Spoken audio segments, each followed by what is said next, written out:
Close the door. Leave the world behind. They say the Black Forest doesn't just take your life. It takes your reflection. It waits until you are at your weakest. Until the cold has turned your blood to slush, and then it offers you a home. My name is Elias Thorne. I am an engineer. I deal in logic, in stone, in steel. When I found this cabin, hidden behind a curtain of ancient, frozen pines, I didn't ask questions. I didn't wonder why the lights were already on, or why the fireplace was stacked with dry birch. I only saw warmth. I only saw a way to survive the white silence. For 3 days, this room was my universe. Look at it. The leather is soft. The lamp casts a golden glow that makes the shadows outside seem like a distant memory. I sat in this very chair reading this very book. I thought I had conquered the storm. But a house in the woods is never just a house. It's a cage with a view. On the third night, the wind stopped. Totally not a whisper, not a rustle of a branch. In the Schwarzwald, total silence is never a good sign. It means the forest is holding its breath, waiting for something to happen.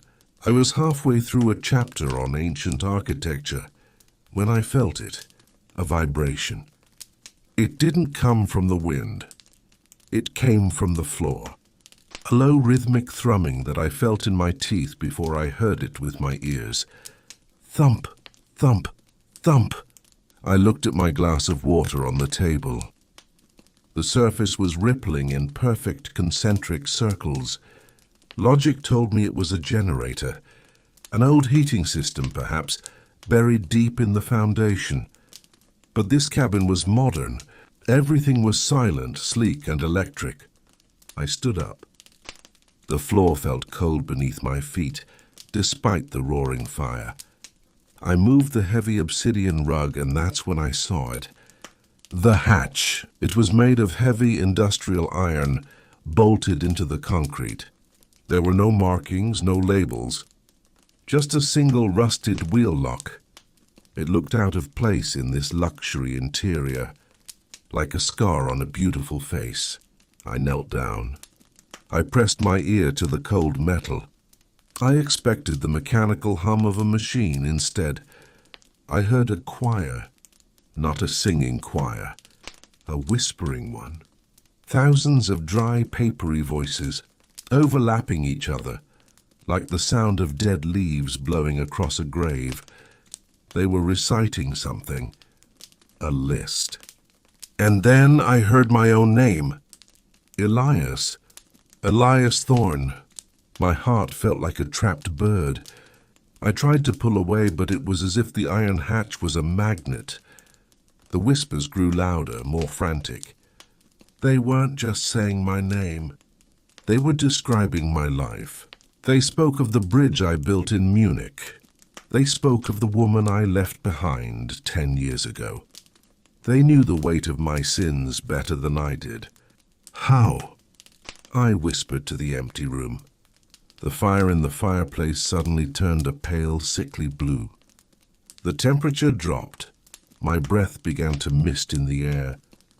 Then came the knocking. Knock, knock, knock. 3 heavy blows from beneath the hatch. The iron groaned. The bolts began to vibrate. Something down there wanted out, or perhaps it wanted me to come in. Elias, a voice rasped. It was my voice. Exactly my voice, but stripped of all soul. The woods are tired of being still. We have been waiting in the dark while you sat in the light. It's time to trade places.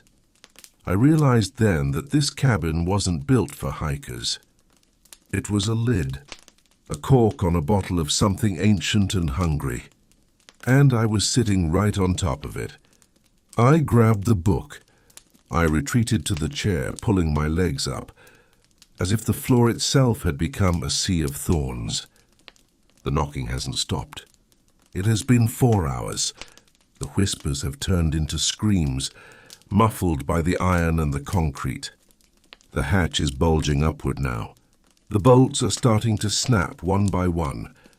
popping like gunshots in the silence of the room. I am looking at the window. The snow is no longer falling. It is pressing against the glass. Thousands of tiny white eyes staring in at me. The forest is moving closer. The trees are no longer trees.